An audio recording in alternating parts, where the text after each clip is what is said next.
Bismillahirrahmanirrahim. Allahumma sholli ala sayyidina Muhammadin wa ala alihi wa sahbihi ajma'in. Amma ba'du. Jalana wa iyyakum min ahlil khair wa sa'ada fid dini wa dunya wal akhirah. Amin. Allahumma amin. Ini bagian konten yang saya sangat senang untuk mengulasnya karena di sini pembicaraan sudah fokus kepada mengkaji ilmu secara teliti. Atau kalau bahasa saya itu harfan.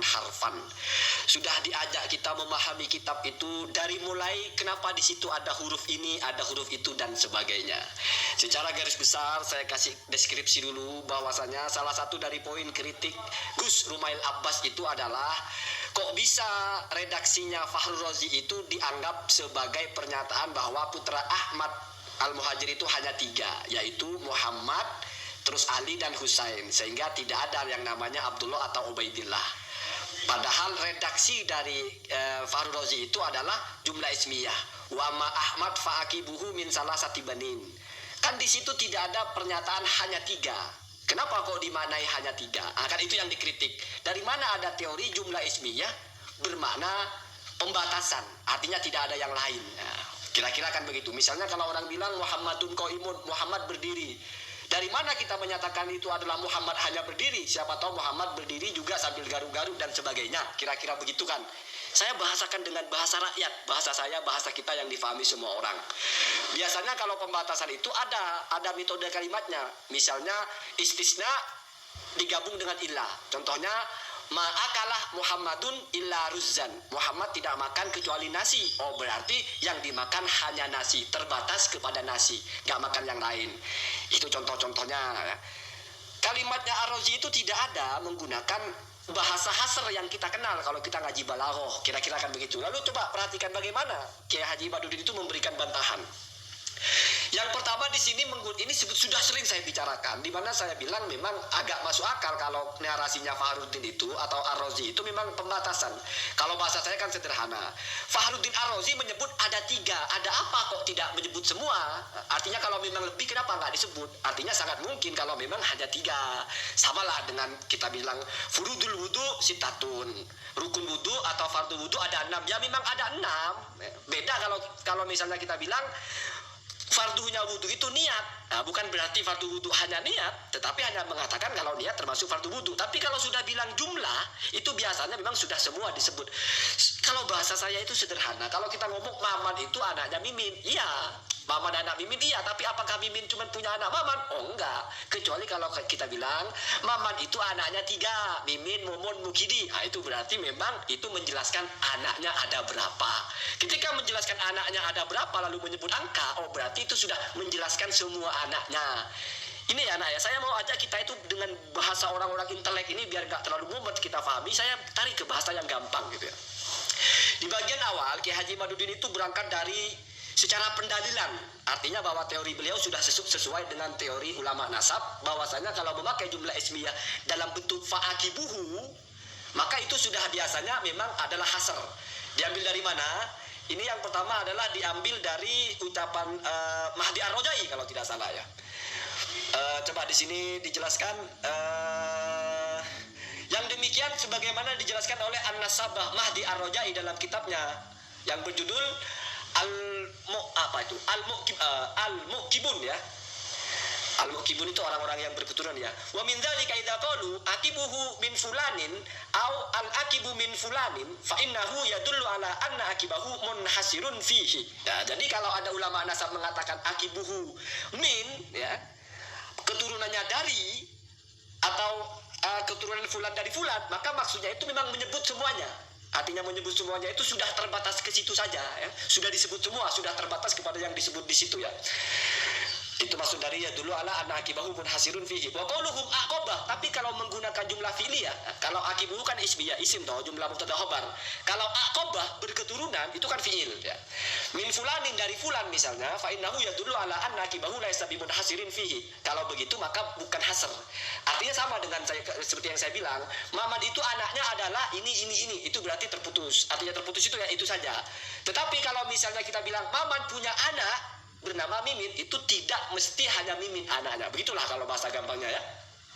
Jadi benar Ar-Rojai itu mengatakan bahwasanya memang ada 3. Artinya Ar-Rojai itu mendukung teori bahwasanya kalau menggunakan jumlah ismiyah maka itu berarti hasr. Ini tradisi yang dipakai ulama nasab. Sementara kitabnya Ar-Razi bicara ulama nasab. Ya ini kita terima, ini masukan ilmiah namanya ya. Ini penjelasan yang sangat tertib ya, sangat rapih, diambil dari kasusnya dulu. Jadi secara teori kalau diambil dari pendapatnya Mahdi Ar-Rojai, fa'akibuhu min salasi banina itu, min salasati banina yang ditulis oleh Ar-Razi artinya adalah karena itu jumlah ismiyah berarti memang hanya 3 anaknya atau namanya hasr. Bahkan kemudian ini juga dijelaskan oleh nasabah juga ya, Mujahid, Munasir, Munsyid ya, itu gelar-gelarnya ya. Dalam kitabnya Qawaid Dirosah Ilmu Ansab, Dirosati Ilmil Ansab, bahasanya adalah atau kalimatnya beliau adalah akibuhu min fulanin aw al akibu min fulan yuriduna anna akibahu munhasirun fihi. Sama, kalau bahasanya akibuhu min itu biasanya adalah memang sudah menyebut semua ya. Artinya keturunannya ya sebatas yang disebut itu. Kemudian fulan aqaba min fulan. Sementara kalau bahasa jumlah fi'liyah fulanun aqaba min fulan, fulan berketurunan dari fulan ya, yuriduna anna akibahu laisa bimunhasirin fihi. Maka maksudnya bukan munhasir, bukan terbatas.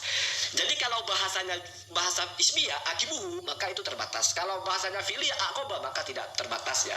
Wa yajuzu ayyakuna lahu akibun min ghairihi. Artinya kalau menggunakan jumlah fi'liyah masih bisa ada keturunan yang lain. Jadi bahasanya Ar-Razi kan akibuhu bukan aqaba. Nah, kira-kira begitu ya. Kemudian ditariklah, ini sudah pernah saya bahas juga. Ada apa menyebut angka kalau tidak maksudnya adalah semua? Artinya ada apa menyebut 3 kalau maksudnya bukan hanya itu? Nah, ternyata di sini dijelaskan secara teoritisnya ditarik kepada ilmu usul fikih. Dalam usul fikih itu ada namanya taksis. Taksis itu menjelaskan bahwa hukum ini hanya berlaku kepada itu. Itu namanya taksis. Tidak berlaku kepada semuanya. Salah satu dari jenis taksis adalah ketika menyebut personal. Artinya Maman pergi ke pasar, ya sudah Maman itu yang pergi ke pasar, kan begitu kira-kira ya. Salah satunya juga adalah tahsis dalam bentuk al-adad, menyebut jumlah. Iya, seperti yang saya bilang, fardu wudu ada 6, ya 6 itu fardu wudunya. Anaknya Ahmad ada 3, ya 3 itu anaknya Ahmad, sudah tahsis namanya ya. Al-lafdul khasu wa huwa al-lafdul ladzi wudi'a fil lughati lidilalati ala fardin wahidin wa yakunul wad'u lidilalati ala ma'nan wahidin imma bisyahsi. Jadi salah satu tahsis biasanya menyebut personal, syahs ya. Kasma'il alam seperti nama-nama orang ya. Khalid, Muhammad, au mawdu'an lil wahid bin nawi, atau menyebut satu kelompok tetapi itu komunitas ya. Misalnya penduduk Pamekasan atau penduduk Madura atau penduduk mana ya. Atau misalnya Maduri, orang Madura, itu semuanya kena ya. Menyebut satu entitas tapi itu isinya adalah kelompok-kelompok, itu namanya jenis ya, atau nau atau varian lah begitu ya.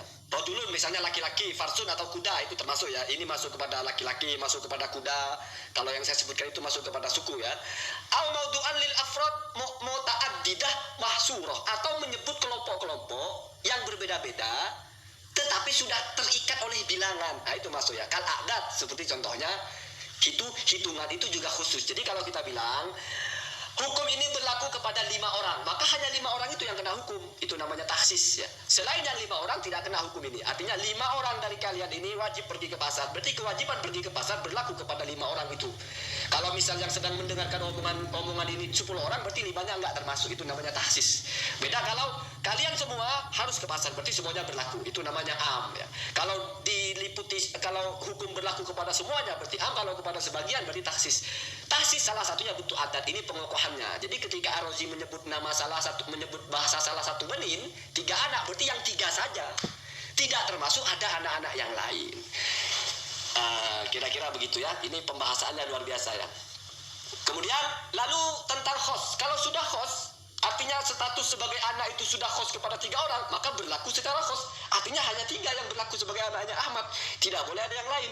Wa hukmul khossi ala wajhil ijmali annahu idza warada nassun syar'iyyun dallah dilalatan qat'iyatan ala ma'nahul khossi alladhi wudi'a lahu haqiqatan wa thabatal hukmul madlulu lahu ala sabilil qat'i la adzabni.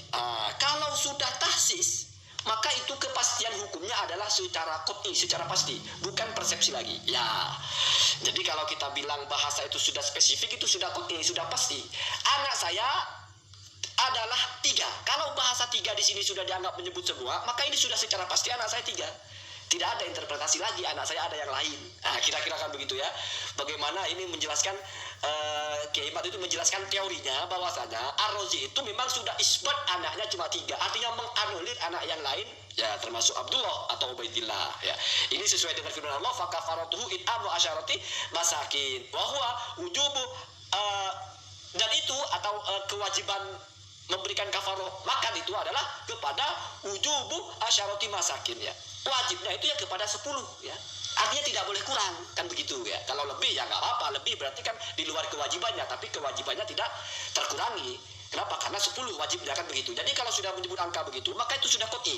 Tidak boleh ditawar, tidak berdasarkan persepsi, tidak berdasarkan doni, bahwa memang 10 yang wajib. Wala tahtamilu al asyrata nakson wala ziyadatan. Dan tidak ada kemungkinan bahwasanya bisa 10 bisa kurang, tidak boleh ya, sudah wajib 10 ya. Ya kalau masalah lebih ya, kalau lebih hitungannya berarti kan sudah di luar kewajiban, setidaknya kan kewajibannya tertunaikan, kan begitu ya. Wal hukmu al mustafadu min hadisi fi kulli arba'ina syatin syatun.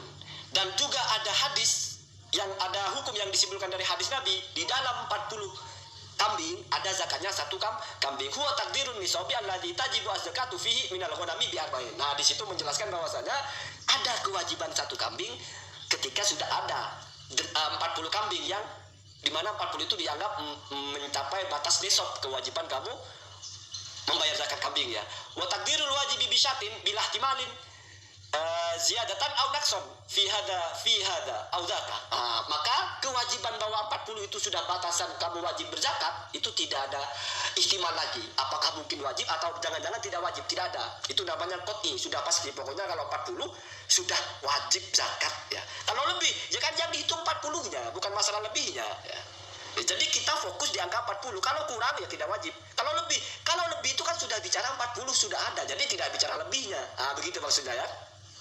Jadi fokusnya di angka 40. Begitu juga tadi yang ngasih makan 10 orang ya. Kalau makan 11 ya. Kalau makan 11 yang satu ya urusan sodako, yang dihitung 10-nya itu ya. Jadi kalau sudah menyebut angka itu sudah sangat kokoh bahwa sudah pasti memang anaknya Ubaidillah itu hanya 3. Ini menarik ya, menarik, ini kajian ilmiah. Walaupun ada agak menggelitik di sini.